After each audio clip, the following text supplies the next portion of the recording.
లడ్డు వ్యవహారంలో మరో కీలక పరిణామం చోటు చేసుకుంది. సిట్ నివేదికపై ఏకసభ్య కమిటీ నియామకాన్ని సవాల్ చేస్తూ సుప్రీంకోర్టులో పిటిషన్ దాఖలైంది.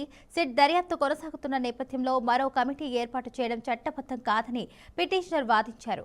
సుప్రీంకోర్టు ఏర్పాటు చేసిన సిట్ ఉన్నప్పటికీ రాష్ట్ర ప్రభుత్వం వేరుగా ఏకసభ్య కమిటీని నియమించడం న్యాయ వ్యవస్థను పక్కబెట్టే చర్యగా పేర్కొన్నారు. ఇక రిటైర్డ్ ఐఏఎస్ అధికారి దినేష్ కుమార్ నేతృత్వంలో కమిటీని నియమించనున్నట్లు పిటిషన్లో పేర్కొన్నారు. ఇక సిట్ సూచనలకు విరుద్ధంగా కమిటీ పరిధిని విస్తరించారని, దర్యాప్తు దశను ప్రభావితం చేసే అవకాశం ఉందని అభ్యంతరం వ్యక్తం చేశారు. ఈ పిటిషన్పై రేపు విచారణ జరగనుంది. ఇక ప్రధాన న్యాయమూర్తి జస్టిస్ సూర్యకాంత్, జస్టిస్ జయమాల్యా బాగ్జీ ఉన్న ధర్మాసనం విచారణ చేపట్టనుంది. అయితే ఈ కేసులో కేంద్ర మరియు రాష్ట్ర ప్రభుత్వాలను ప్రతివాదులుగా చేర్చారు.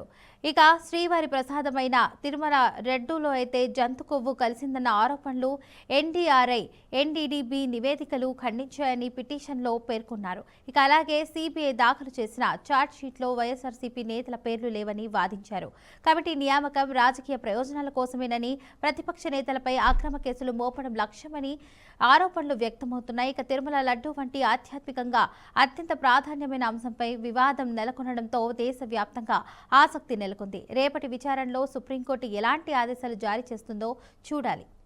తిరుమల లడ్డు వ్యవహారంలో మరో కీలక పరిణామం చోటు చేసుకుంది. సిట్ నివేదికపై ఏకసభ్య కమిటీ నియామకాన్ని సవాల్ చేస్తూ సుప్రీంకోర్టులో పిటిషన్ దాఖలైంది. సిట్ దర్యాప్తు కొనసాగుతున్న నేపథ్యంలో మరో కమిటీ ఏర్పాటు చేయడం చట్టబద్ధం కాదని పిటిషనర్ వాదించారు. సుప్రీంకోర్టు ఏర్పాటు చేసిన సిట్ ఉన్నప్పటికీ రాష్ట్ర ప్రభుత్వం వేరుగా ఏకసభ్య కమిటీని నియమించడం న్యాయ వ్యవస్థను పక్కన పెట్టే చర్యగా పేర్కొన్నారు.